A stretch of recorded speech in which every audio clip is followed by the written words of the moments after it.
శివలింగంపై నూనెతో అభిషేకం చేస్తే పాలు వస్తాయా? వినడానికి ఆశ్చర్యంగా ఉన్న చిత్తూరు జిల్లాలో ఇలాంటి ఓ ఘటన ప్రస్తుతం భక్తుల్లో చర్చనీయాంశంగా మారింది. ఈ ఘటన నిజంగానే అద్భుతమా లేక దీనికి మరో కారణం ఉందా? పూర్తి వివరాలు ఇప్పుడు తెలుసుకుందాం.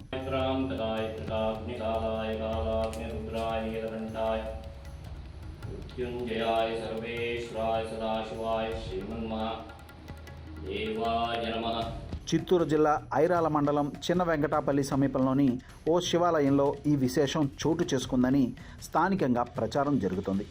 ఆలయంలో పూజారులు శివలింగానికి నూనెతో అభిషేకం చేస్తుండగా శివలింగం నుండి పాలు లాంటి తెల్లటి ద్రవం రావడం గమనించినట్లు చెప్తున్నారు. ఈ విషయం చుట్టుప్రక్కల గ్రామాలకు తెలియడంతో పెద్ద సంఖ్యలో భక్తులు ఆలయానికి చేరుకుంటున్నారు. శివలింగాన్ని దర్శించుకుని ఈ ఘటనను స్వయంగా చూసేందుకు ఆసక్తి చూపుతున్నారు. దీంతో ఆలయం వద్ద భక్తుల రద్దీ కూడా పెరిగింది. అయితే ఈ ఘటనపై ఇప్పటి వరకు అధికారికంగా దేవాదాయ శాఖ లేదా సంబంధిత అధికారులు ఎలాంటి ప్రకటన చేయలేదు. అలాగే ఈ దృశ్యాలకు శాస్త్రీయంగా లేదా సాంకేతికంగా ఏదైనా కారణం ఉందా అనే అంశంపై కూడా స్పష్టత రావాల్సి ఉంది. ప్రస్తుతం ఈ ఘటన స్థానికంగా విస్తృత చర్చకు దారితీస్తోంది. భక్తులు దీనిని దైవ మహిమగా భావిస్తుండగా మరికొందరు దీనిపై అధికారిక వివరణ కోసం ఎదురుచూస్తున్నారు. ఓం శ్రీ గురుభ్యో నమః. మృత్యుంజయేశ్వర స్వామి దేవతాభ్యో నమః.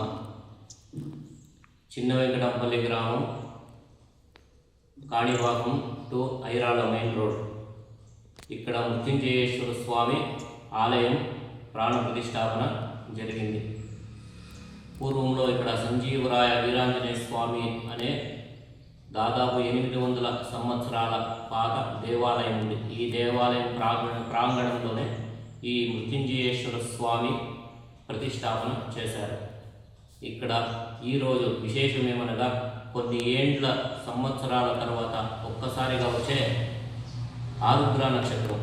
ఈ ఆరుద్ర నక్షత్రం రోజు ఆ పరమేశ్వరుడికి రుద్రాభిషేకం చేయడం వల్ల ధన కనక వస్తు వాహనాలు కాకుండా మన మనసులో ఏమి తలుచుకుంటే అది జరుగుతుంది. అందుకే ఈ ఆరుద్ర నక్షత్రం రోజు సోమవారం అంత విశేషం. మృత్యుంజయేశ్వర స్వామికి తెల్లవారుజామున 4 గంటల నుండి 11 గంటల వరకు రుద్రాభిషేకం జరిగింది. రుద్రాభిషేకం తదుపరి మహామంగళారతి తీర్థప్రసాద వినియోగం జరిగింది. ఈ క్షేత్రంలో ఎవరు ఈ శివుణ్ణి దర్శించుకుంటారో వాడికి సర్పదోషాలు అనేది పరిహారం అవుతుంది.